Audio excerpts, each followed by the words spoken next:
Wilson, eu deixo você escolher o tema de política que a gente vai falar agora. O que você acha crucial desta terça-feira em Brasília?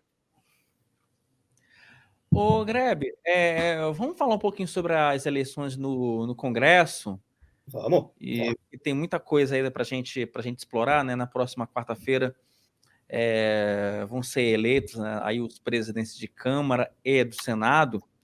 Mas antes de eu entrar nesse assunto, Greb, deixa eu aproveitar e já pedir aqui um like para você que nos acompanha nesse momento. Esse canal é importante, essa conversa diária ela é super importante. Então, assim, se você acha que esse papo ele é importante, relevante, que ele faz algum tipo de diferença na sua vida, por favor, dê um like, adicione as notificações, compartilhe os vídeos, enfim, faça esse canal crescer, que afinal de contas, essa casa também é sua, tá? Você que nos acompanha nesse momento, tá? E como a gente acabou falando de muita coisa no início do programa, deixa eu aproveitar e já dar boa noite para todo o chat aqui, Zé Sérgio, Oscarino, a Célia, a Sandra. Eu até anotei um comentário aqui do Jorge Alves, né, brincando com o meu nome, né, dizendo, senhor Wilson, lidando com o Lula pestinha, né?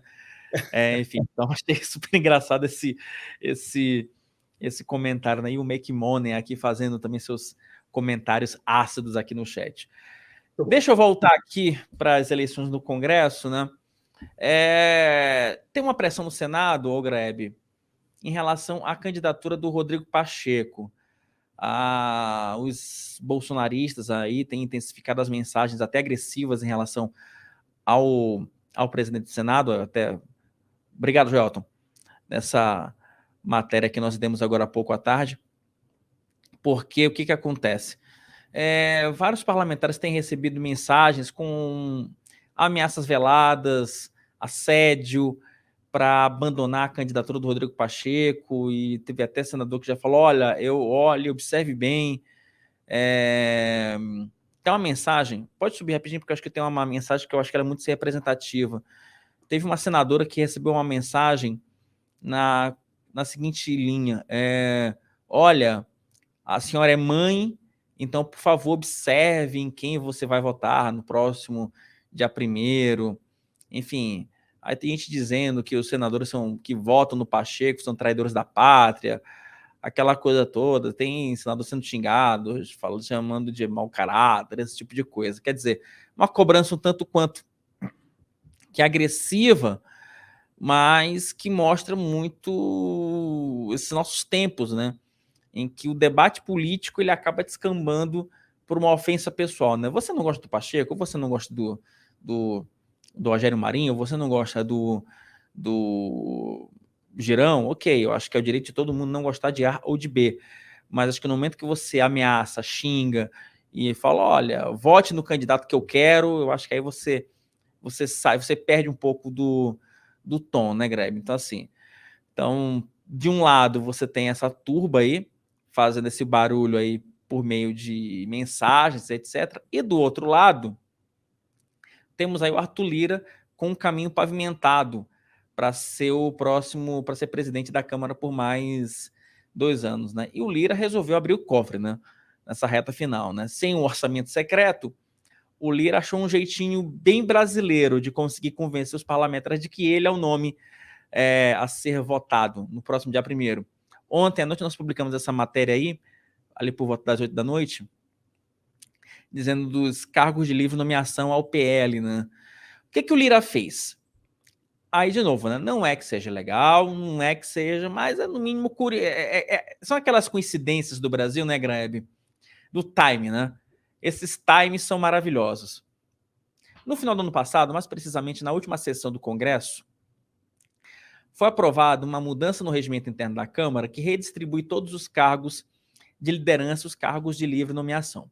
Então, o que ficou definido? Os partidos que não atingiram a cláusula de barreira ficaram com 10 cargos. Os que atingiram teriam um mínimo de 15 cargos e os demais seriam redistribuídos com base no número de deputados eleitos. Com isso, o PL, que elegeu 99 deputados, teve direito a 220 cargos na nova mesa diretora. O PT foi o segundo partido que teve maior benefício e o União Brasil, com seus 59 deputados eleitos, foi o terceiro partido que mais se beneficiou dessa nova regra. essa é uma regra essa é uma demanda dos próprios parlamentares, né? Então, com esse tipo de jogada, vocês vejam que o Lira consegue trazer, né? Consegue trazer para si essa adesão dos parlamentares, porque é uma pauta puramente corporativista, não é uma pauta de Brasil, é uma pauta de deputado, né? E eu estou falando de eleição da Câmara dos Deputados. Então, esse tipo de benesse, aos 45 minutos do segundo tempo, ajuda a fortalecer um pouco mais o Arthur Lira. Conversando com algumas fontes aqui, Grebe, o que me falam basicamente é o seguinte: não é se o Lira será eleito presidente da Câmara, é por quantos votos ele será eleito. Tá? Porque nesse momento temos só 3 candidaturas: o Arthur Lira, o Chico Alencar e o príncipe, né? O Felipe Bragança de Orlando e Bragança, né? Então, mas o príncipe oficialmente não lançou candidatura, né? Oficialmente só tem candidatura só o Chico Alencar e o Arthur Lira. A candidatura do Chico Alencar é uma candidatura muito mais de opinião. O PSOL sempre fez isso, tá? O PSOL sempre lançou uma candidatura avulsa, né, para ter os votos do PSOL e de um outro do PT um pouco mais, né, da ala ideológica. E hoje, assim, com a candidatura do Chico Alencar, alguns integrantes do PT falavam ali na Câmara: olha, nossa, já tem uma alternativa para não votar no Lira, mas isso não necessariamente vai significar uma quebra de acordo do PT em nome da candidatura do Arthur Lira. Ou seja, o Grebe, nesse momento, você tem um cenário em que na Câmara há um caminho muito pavimentado para o Arthur Lira, e no Senado, na Câmara, perdão, um caminho pavimentado para o Arthur Lira, e no Senado um caminho um pouco mais tortuoso para o Rodrigo Pacheco, mas que hoje o que se fala é que, assim, é um caminho um pouco mais difícil, mas não é, mas é um caminho em que ele é amplamente favorito. Muito bom. Eu acho interessante sobre a eleição no Senado observar uma coisa que a gente publicou também. Eu acho que a reportagem era sua também, Wilson. Que é o fato de que está pegando muito mal a pressão, principalmente de parlamentares eleitos bolsonaristas que ainda não assumiram o mandato, sobre senadores. Que essa pressão, ao invés de ajudar o pleito do Rogério Marinho, estaria favorecendo o Rodrigo Pacheco. É exatamente o mesmo efeito do 8 de janeiro, certo? Você vai lá, sim, age de maneira bruta, agressiva, destrutiva, né? E em vez de favorecer a sua tese, você acaba unindo todo mundo em torno do seu adversário. É muito interessante isso. É interessante, sobretudo, me parece, porque mostra um pouco, revela um pouco o padrão que esses novos deputados, né, que se elegeram na onda bolsonarista podem assumir, né? Já estão operando, vamos dizer assim, agora.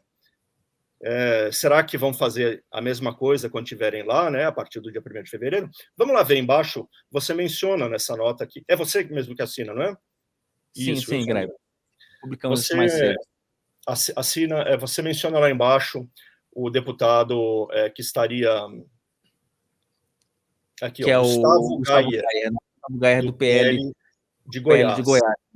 Que ele montou um site. É curioso, porque o Gustavo Gayer, ele montou um site, o site está no nome de um sócio dele, de uma empresa de Goiânia, quer dizer, então há ali um indicativo de que ele pagou ou ele operacionalizou o site e tal, essa coisa toda. O Greg, deixa eu ser.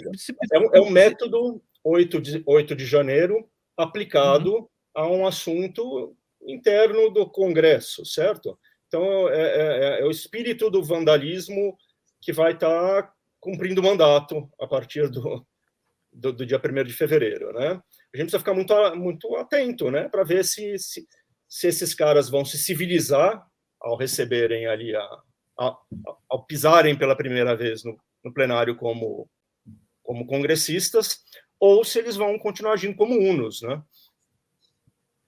É isso, Grebe. Assim, eu durante a tarde, eu conversando com dois deputados federais para pegar um pouco dessa impressão, especificamente sobre a eleição sobre essa eleição no Senado e sobre esse assédio, né, de alguns deputados bolsonaristas, esses neo-deputados bolsonaristas, né?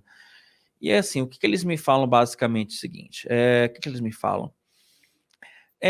A gente precisa separar, nesse contexto de nova Câmara, né, o voto de opinião do voto, né, do voto de opinião, do voto do deputado que vai de fato exercer o mandato ali, né?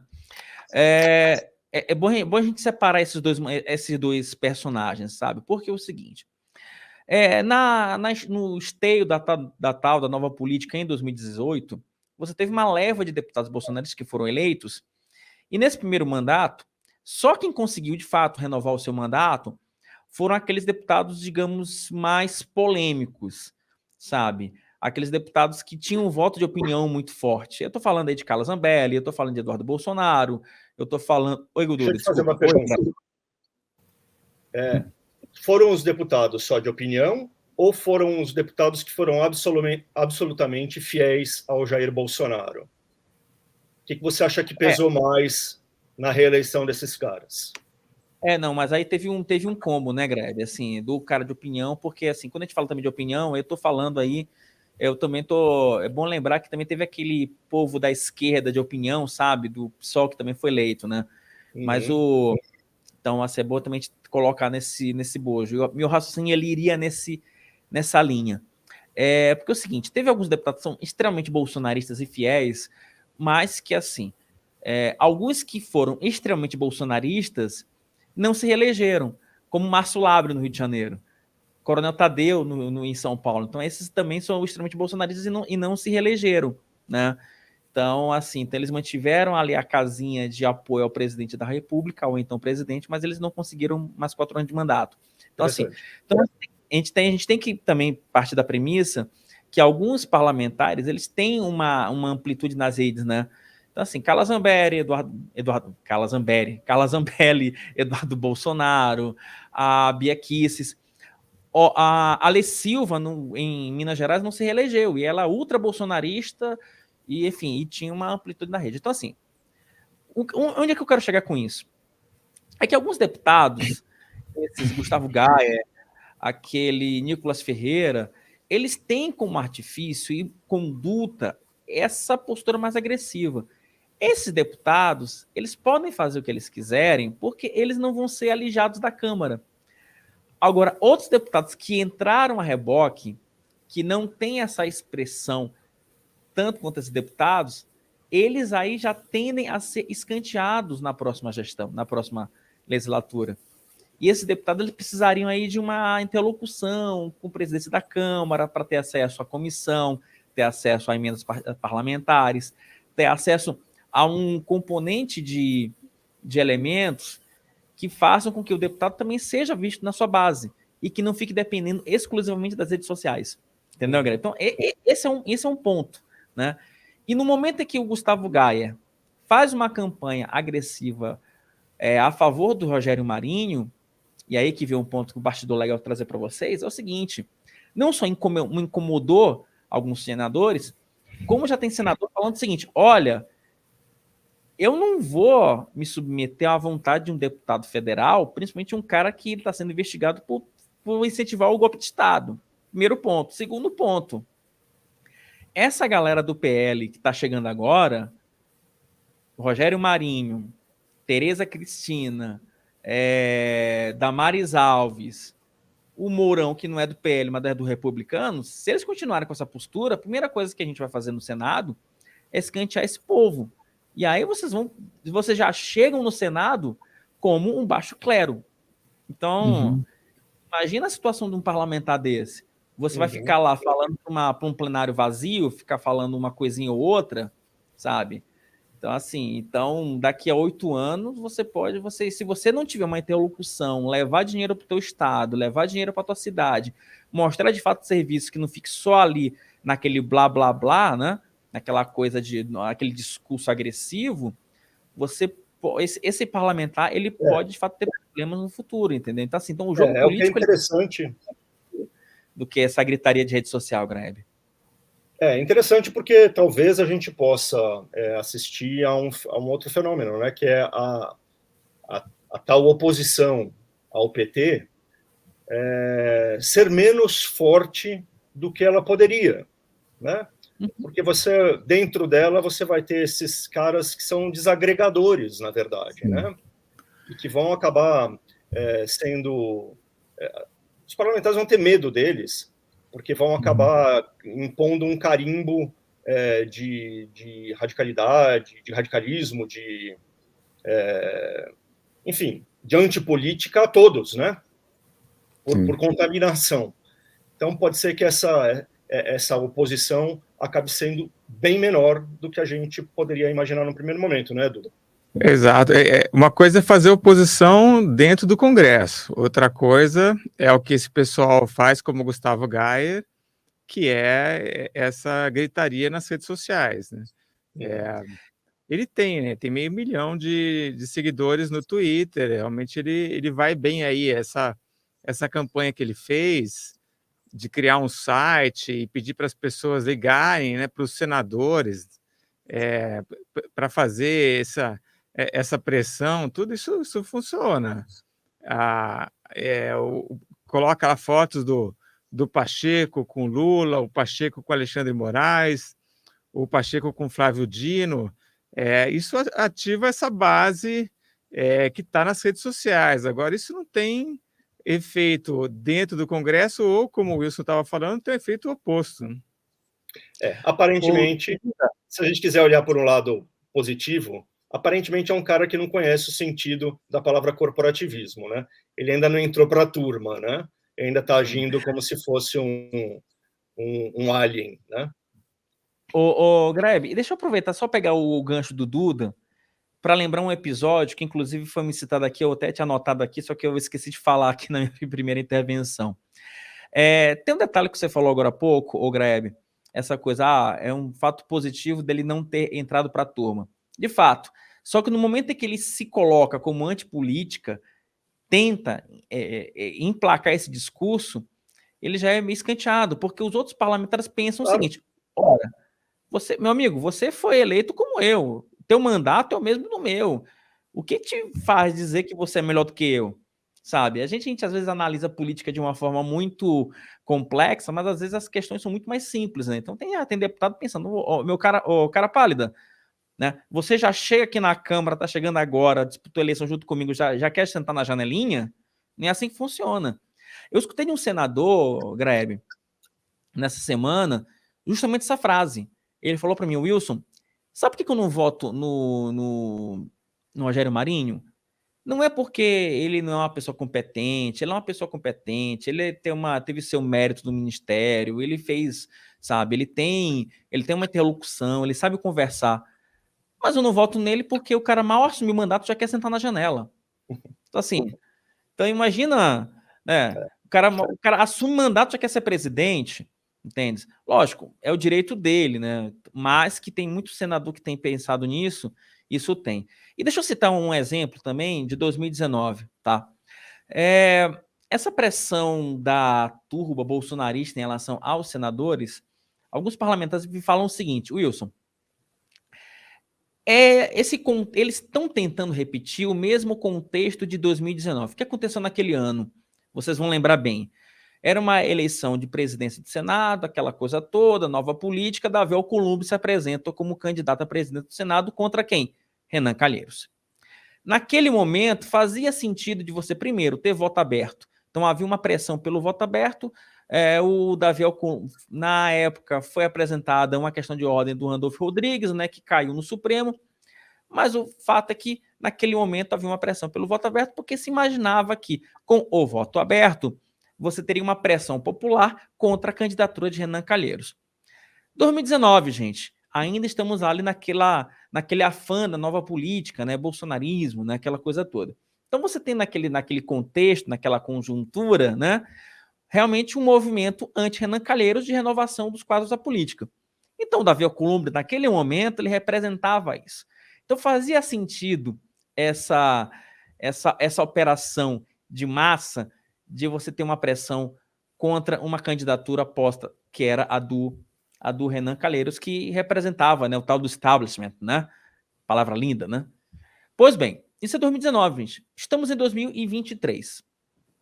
4 anos se passaram, você tem uma candidatura que deve ser hoje do Rodrigo Pacheco contra o Rogério Marinho como os dois principais candidatos.